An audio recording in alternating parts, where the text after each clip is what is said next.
નમસ્કાર, આપ જોઈ રહ્યા છો જેકેએસ ન્યૂઝ ગુજરાતી. વાત કરીએ તો સોમનાથ મંદિરના 74મા સ્થાપના દિવસની ભક્તિભાવપૂર્વક ઉજવણી કરવામાં આવી હતી. સમગ્ર વાત કરીએ તો પ્રથમ જ્યોતિર્લિંગ સોમનાથ મંદિરના સ્થાપના દિવસની ભક્તિપૂર્ણ ઉજવણી કરવામાં આવી રહી છે. ત્યારે સોમનાથ મંદિર વિસર્જન બાદ નવસર્જનનું સર્વોત્તમ પ્રણામ છે. ત્યારે યુગાંતરથી અવિરત સોમનાથ મંદિરની આસ્થા અવિરત રહી છે, પરંતુ સદીઓ સુધી સર્જન અને વિસર્જનની પ્રક્રિયા બાદ દેશ સ્વતંત્ર થયો ત્યારે સરદાર વલ્લભભાઈ પટેલના દ્રઢ સંકલ્પથી સોમનાથ મંદિરનું પુનઃનિર્માણ શક્ય બન્યું છે. જ્યારે મંદિરનું ગર્ભગૃહ તૈયાર થયું હતું ત્યારે સોમનાથ જ્યોતિર્લિંગ સ્વરૂપની પ્રાણ પ્રતિષ્ઠા 11 મે 1951 અને વૈશાખ સુદ પાંચમના રોજ દેશના પ્રથમ રાષ્ટ્રપતિ ડોક્ટર રાજેન્દ્ર પ્રસાદના હસ્તે સવારના 9 કલાક અને 46 મિનિટે કરવામાં આવી હતી.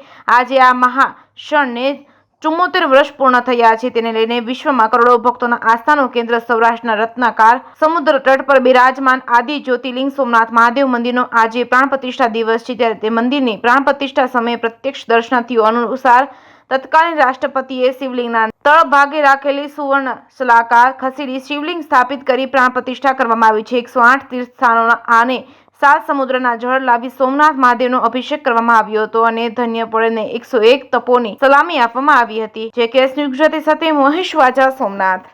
જય સોમનાથ. સોમનાથ મંદિરનો 74મો પ્રાણ પ્રતિષ્ઠા મહોત્સવ આજે ઉજવવામાં આવ્યો, જેમાં સવારે સરદાર વલ્લભભાઈ પટેલને પુષ્પાંજલિ અર્પણ કરવામાં આવી.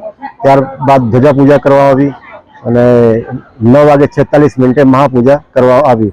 એના પછી સાંજે દીપમાળા અને વિશેષ શૃંગાર રાખવામાં આવેલું છે. 11 મે 1951ના રોજ ભારત દેશના પ્રથમ રાષ્ટ્રપતિ ડોક્ટર રાજેન્દ્ર પ્રસાદ દ્વારા સોમનાથ મંદિરે આવીને સોમનાથ મંદિરે પ્રાણ પ્રતિષ્ઠામાં ભાગ લેવામાં આવેલ હતો.